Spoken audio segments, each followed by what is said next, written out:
आज पूरे 815 साल बाद वापस नालंदा यूनिवर्सिटी को फिर से बनाया गया है।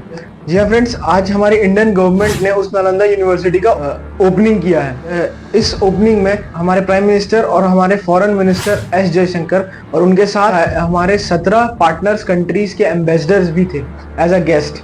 आज इस वीडियो में पूरा डिटेल जानेंगे कि नालंदा यूनिवर्सिटी इतना इंपॉर्टेंट क्यों था और ये इतना फेमस क्यों था और इसके अटैक्स के पीछे रीजंस क्या थे। सबसे पहले स्टार्ट करते हैं नालंदा यूनिवर्सिटी का फॉर्मेशन कब हुआ, इसे बनाया कब गया था। इसे निर्माण किया गया था 5th सेंचुरी में, जब गुप्ता डायनेस्टी था तब। और गुप्ता डायनेस्टी में भी जो कुमार गुप्ता वन थे, उनके राज शासन में इसका निर्माण किया गया था। अब इसके बाद जानते हैं कि इस यूनिवर्सिटी को बनाने के लिए सबसे पहले अपील किसने की थी।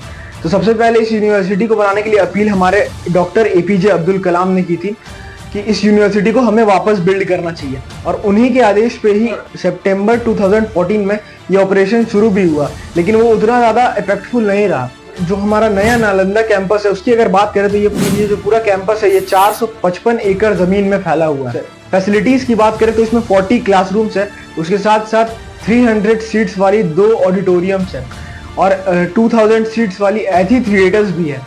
इसके साथ साथ स्पोर्ट्स कॉम्प्लेक्स और भी कुछ अदर चीजें हैं। अब अगर इस यूनिवर्सिटी की एजुकेशन की बात करें तो इस यूनिवर्सिटी नया नालंदा बना है, इसकी एजुकेशन की बात करें तो इसमें क्या है कि इसमें दूसरे देश के स्टूडेंट्स भी आके पढ़ सकते हैं और फैकल्टीज भी आके पढ़ा सकते हैं। ऐसा करने के पीछे का रीजन ये था, जो हमारा एंशिएंट नालंदा था उसकी जो आइडेंटिटी थी, जो पहचान था कि यहाँ पे अलग अलग देश के लोग आते थे पढ़ने के लिए, तो उस आइडेंटिटी को अचीव करने का ये टारगेट रखा गया। फ्रेंड्स, ये हम सब जानते हैं कि जो पहले वाला आइडेंटिटी था, जो पहचान थी हमारे नालंदा की, उसे अचीव करना अब टफ है, लेकिन फिर भी जो न्यू नालंदा है ये इसके लिए पूरी ट्राई कर रही है। अब बात करते हैं कि नालंदा यूनिवर्सिटी इतना फेमस क्यों था एंशिएंट टाइम में। तो मैं आपको बता दूं, अगर आपको लग रहा होगा कि इसका साइज बड़ा है या ये कुछ अलग डिजाइन है इसीलिए फेमस है, तो मैं आपको बोल दूं ऐसा नहीं है। नालंदा यूनिवर्सिटी इसीलिए फेमस था क्योंकि उसमें कुछ ऐसी चीजें थी, इसे ज्ञान का भंडार ऐसे ही नहीं कहा जाता था। उसमें पहले मैं आपको एक चीज बता दे रहा हूँ कि उसमें एक लाइब्रेरी था जिसका नाम धर्म कुंज था। उस लाइब्रेरी में 9 मिलियन बुक थे, मतलब 90 लाख। और उस लाइब्रेरी में काफी ओरिजिनल मैन्यूस्क्रिप्ट्स थे, मतलब जो हमारे एंशिएंट टाइम की पीपल थे वो अपने कैसे जीवन व्यतीत करते थे वो सारा चीज उसमें लिखते थे और वो ओरिजिनल मैन्यूस्क्रिप्ट्स था।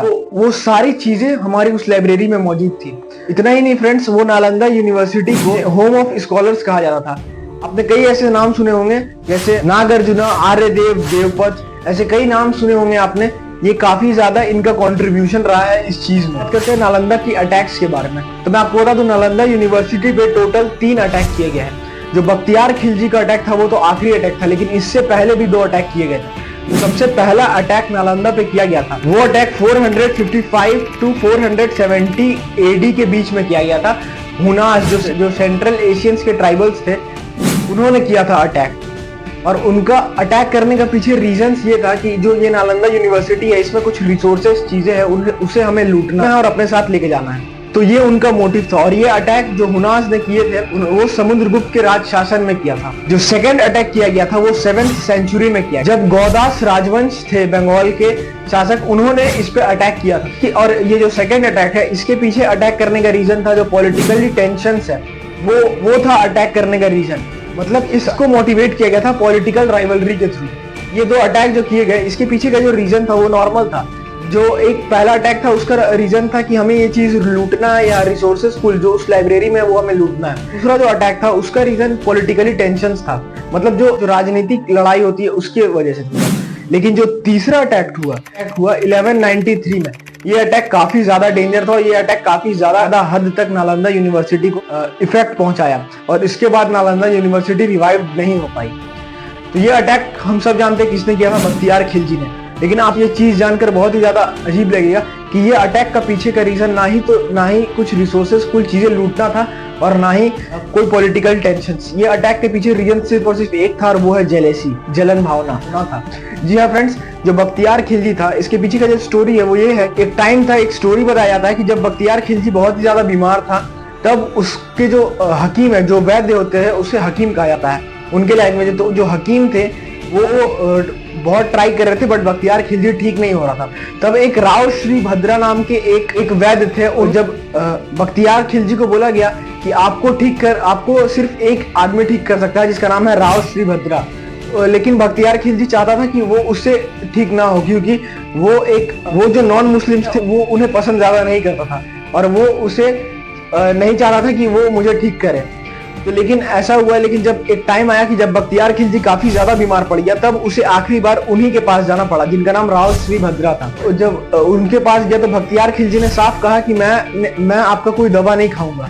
तो राव श्री भद्रा ने कहा ठीक है, आप कोई दवा मत खाना, आपको मैं एक कुरान दे रहा हूँ और उसी कुरान को आपको पढ़ना है। जब राव श्री भद्रा ने उसे जो कुरान दिया और उसने जब ये कुरान पढ़ लिया तो वो ठीक हो गया, लेकिन उसे ये चीज समझ में नहीं आई कि वो ठीक कैसे हुआ।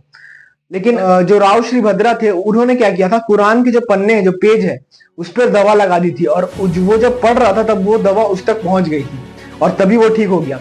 जब उसे ये चीज पता चली तो तब उसे एक जेलेसी फीलिंग आई, एक जलन भावना आई कि इनके पास इतना टैलेंट कहाँ से, इतना नॉलेज कहाँ से है और हमारे पास क्यों नहीं है। तो इनका जो मेन रिवर है वो कहाँ है, इनके पास इतना ज्ञान कहाँ से आया। तो वो जेलिसी जब उसे पता चला कि ये नालंदा यूनिवर्सिटी इतनी ज्यादा फेमस है और ये एक पूरा ज्ञान का भंडार है इनका, तब उसने क्या किया, इस नालंदा यूनिवर्सिटी हम पहुंचाया और एक हद तक डैमेज पहुंचाया। और ये एक स्टोरी में ये भी कहा जाता है कि जो नालंदा यूनिवर्सिटी का जो लाइब्रेरी था, उस लाइब्रेरी में जब आग लगाया गया तो वो लाइब्रेरी में इतनी बुक्स थी कि उस लाइब्रेरी में कम से कम 3 महीने तक आग जलती रही लगातार। तो फ्रेंड्स, ऐसे स्टोरी थे, ये एक पूरा स्टोरी था। ऐसे ही नालंदा यूनिवर्सिटी को डिस्ट्रॉय किया गया, लेकिन अब फ्रेंड्स नालंदा का निर्माण किया गया और उसी थिंकिंग के साथ किया गया है कि ये नालंदा भी उस नालंदा के बराबर अचीवमेंट को ये भी अचीव करेगी। फ्रेंड्स, ये कुछ इन्फॉर्मेशन थे इस टॉपिक से रिलेटेड। जय हिंद।